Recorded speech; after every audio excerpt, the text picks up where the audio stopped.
A doctor walks into a Brooklyn hospital room with a syringe. Inside that syringe are live cancer cells. The patient lying in the bed does not know that. She's not been told the truth about what is about to be pushed under her skin. To her, it may look like another routine test, another doctor, another needle, another small moment inside a hospital where you are supposed to trust the person standing over you. But this is not a horror movie. This is 1963. This is a real hospital. And the man behind the experiment is not some unknown criminal hiding in a basement. He is one of the most respected cancer researchers in America. 22 sick and elderly patients were injected. 3 young doctors risked their careers to say no, and when the scandal finally broke, the punishment was not prison. The doctor walked away almost untouched. Then he got promoted. This is the story of Dr. Chester Southam, the Jewish chronic disease, hospital experiment, and the day medical trust became evidence in a courtroom. The file does not open with screams. It opens with paperwork, a hospital corridor in Brooklyn, a request form, a medical chart, a syringe prepared quietly behind a closed door, elderly patients lying in beds, surrounded by white sheets, metal rails, and the low hum of fluorescent lights.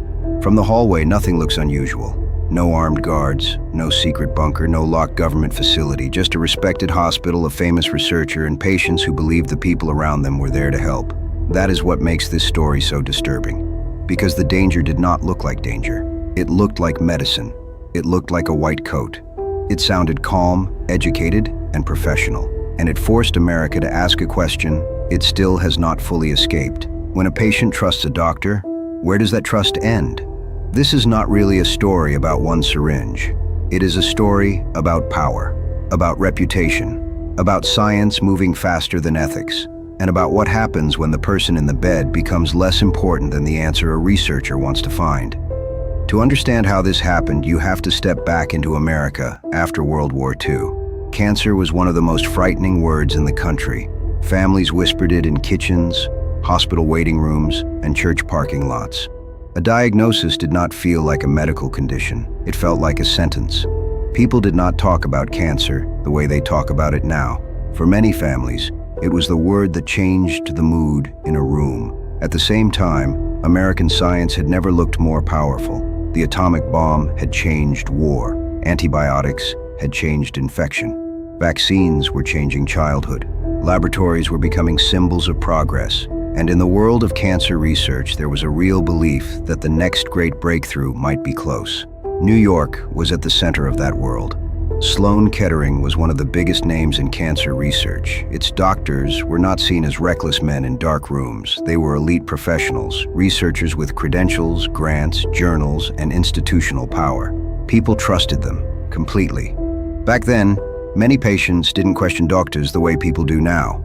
A physician walked in, explained what he chose to explain, and most patients accepted it, especially if they were poor, especially if they were elderly, especially if they were already sick and depending on the hospital for care. That is the world Chester Southam was working in. Southam was chasing a real scientific question. He wanted to know how the human immune system reacted when cancer cells were introduced into the body. Would the body reject them? Would a person who already had cancer respond differently from someone who did not? Those were serious questions, but the method he chose to answer them would become one of the darkest medical ethics scandals in American history. Said out loud, the experiment still sounds unreal. Human beings were injected with live cancer cells. Not a rumor, not a myth, not something from a horror forum. Live cancer cells were drawn into syringes and placed beneath human skin so researchers could watch what happened next. Before the Brooklyn scandal, Southam had already used cancer patients and prisoners in earlier experiments. Some prisoners were described as volunteers.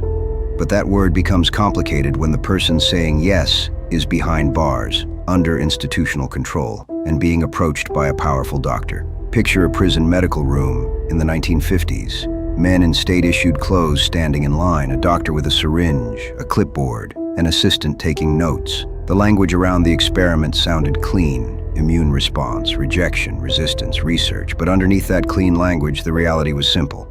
People were being used to see what live cancer cells would do once they entered the human body. Southam believed the risk was low. He believed the foreign cells would likely be rejected. He believed the experiment could help answer important questions about cancer immunity. But belief is not consent, and confidence is not permission.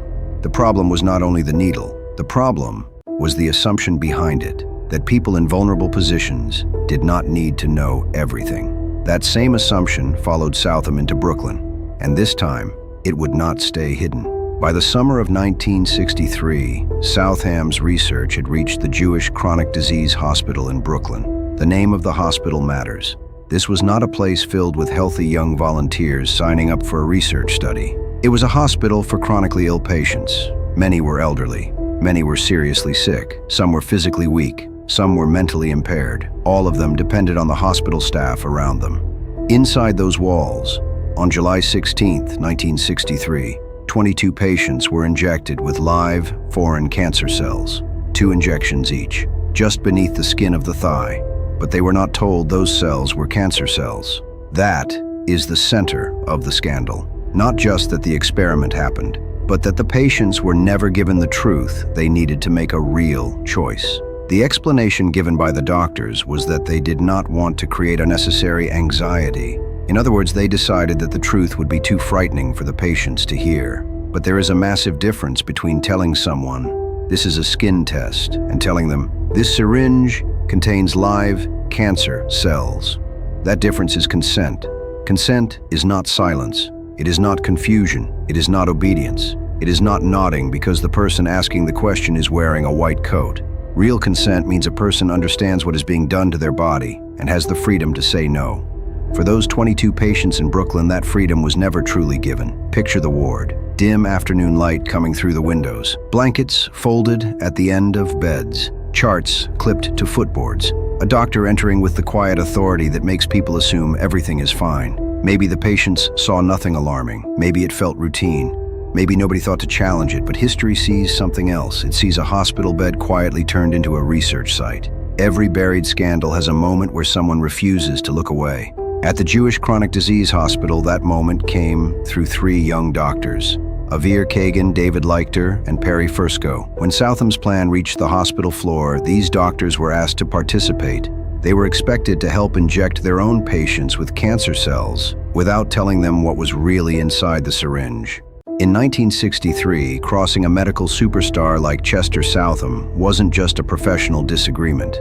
It was career suicide. Southam wielded millions in grant money and carried the full, unyielding backing of Sloan Kettering. For young doctors, pushing back meant risking everything before their careers had even begun. They said no anyway. He had the authority of Sloan Kettering and the American Cancer Society behind him. For young doctors, pushing back could damage a career before it had fully begun. They said no anyway.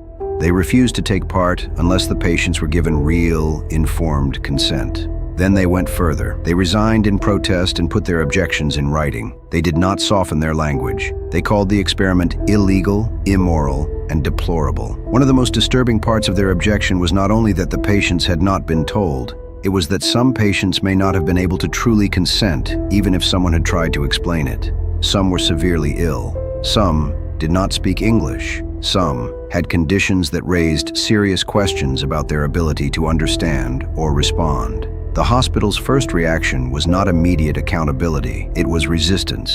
The experiment went forward. Someone else gave the injections, and the harm had already happened before the outside world knew enough to be angry. But the dispute did not stay inside the hospital. A hospital board member named William Hyman became involved. He pushed for records. He wanted answers. And when the issue grew, it moved from quiet hallway arguments into legal and public view. That is when the case became more than a hospital dispute. It became a warning. When the scandal became public, Southam and his defenders did not present themselves as villains. That is important. They did not say they were trying to hurt people. They argued that the risk was small. They argued that the patients would likely reject the foreign cells. They argued that the goal was scientific progress. When cornered by state investigators, Southam's actual defense was deeply chilling. He literally argued that telling these frail patients they were receiving cancer cells was totally unnecessary because the word cancer would just cause panic and anxiety. He claimed he was protecting them from fear. In his mind, keeping them calm mattered more than their fundamental right to know what was entering their bloodstreams. Because it sounds calm, it sounds rational, it sounds like something written in a medical report. But at the center of it is a terrifying idea. That a doctor can decide the truth is too much for a patient to handle. Think about what that means.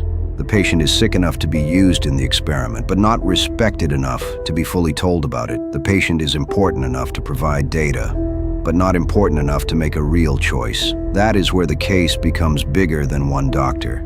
It becomes a story about how institutions protect themselves with language. The risk was small. The goal was noble. The patients would not understand. The details would only scare them. Every one of those arguments moves around the same missing piece. They were not fully told, they were not properly asked, and their bodies were used without the dignity of a real choice. This happened in 1963, not in some distant medieval past. Televisions were already in living rooms. Newspapers were on breakfast tables. America was presenting itself as modern, scientific, and advanced. But inside research institutions, the rules around human experimentation were still dangerously weak. Ethics were discussed, guidelines existed, but enforcement often arrived after the damage had already been done. And the same pattern kept appearing. Prisoners, poor patients, the elderly, the disabled, the chronically ill. People inside institutions where the outside world was not watching closely. Once someone is inside a hospital bed, a prison cell, an asylum, or a long-term care ward, the balance of power changes. They are surrounded by people with authority. They depend on those people for food, medicine, care, permission, and information. That dependency can make yes a very complicated word. In a conference room, an experiment can sound clean. A hypothesis, a method, a result, a grant. But in the hospital room, there is a real person under that needle. A person with fear, a person with family, a person who may not even realize that the most important detail is being kept from them. And the question becomes hard to avoid. Would this same experiment have been done on wealthy, powerful patients who had lawyers, influence, and the ability to fight back? There is another layer to this story that makes it even more uncomfortable. The cells.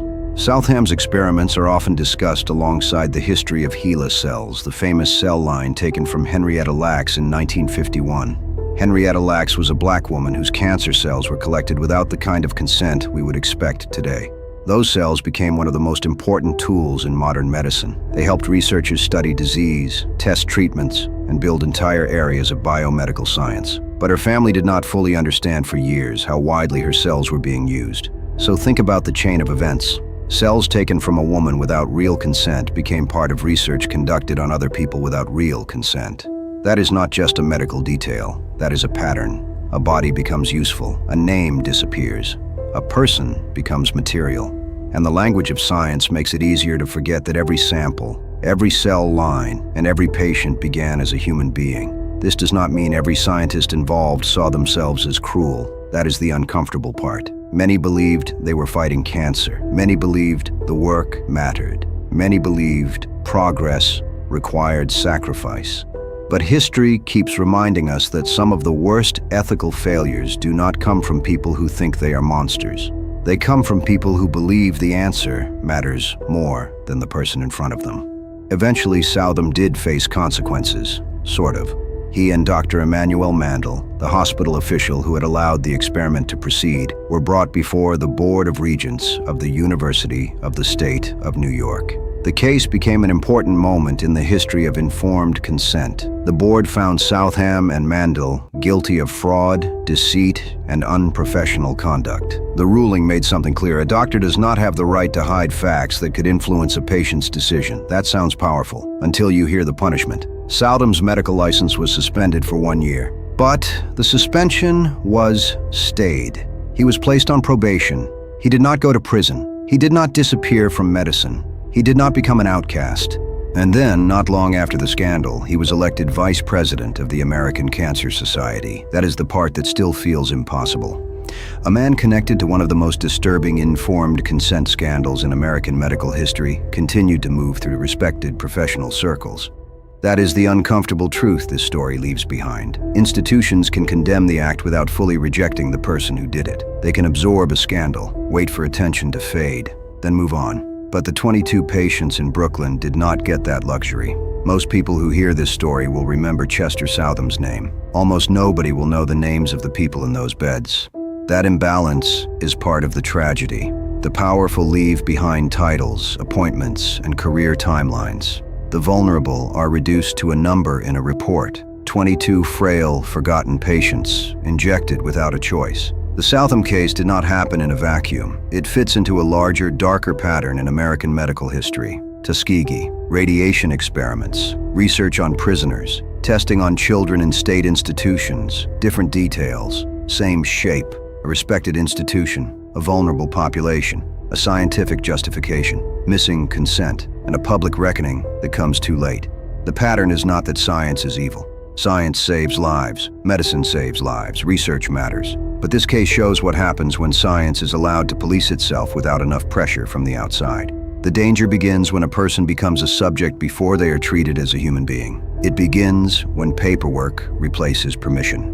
It begins when a doctor decides that the patient does not need to know. And it begins when the people with the least power are asked to carry the greatest risk. Today, informed consent is one of the foundations of medical research. Patients are supposed to be told what a study involves, what the risks are, what the benefits may be, and that participation is voluntary. Ethics boards review studies before they begin.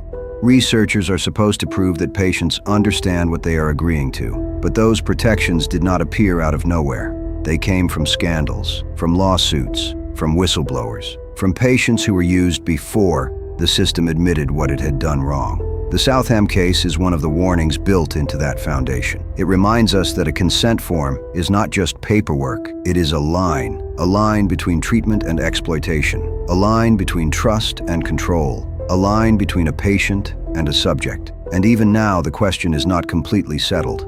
How much do patients really understand when medical language gets complicated? How much pressure does someone feel to say yes when they are desperate, sick, poor, elderly, or dependent on care? How free is consent when the person asking the question holds all the power? The Southam case does not leave you with a clean answer. It leaves you with something colder. The people most at risk are often the people least able to say no.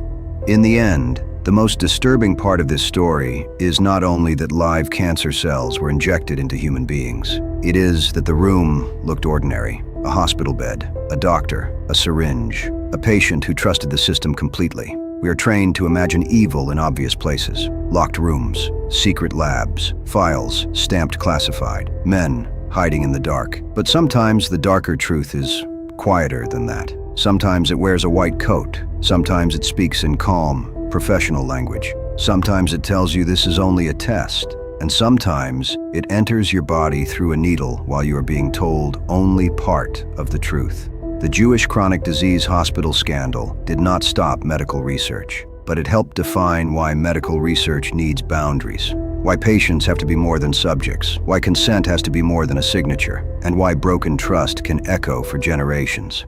Maybe that is why this story still feels so unsettling. Because it asks you to stop watching from a safe distance. It asks you to imagine yourself in that bed, waiting, trusting, and hoping someone respects you enough to tell you what is really inside the syringe. So let me know in the comments. If a doctor told you it's just a test, would you ask what was actually in it? And what dark history case, forbidden experiment, buried crime, or unexplained historical event? Follow the Ink Vault, we go where the others don't.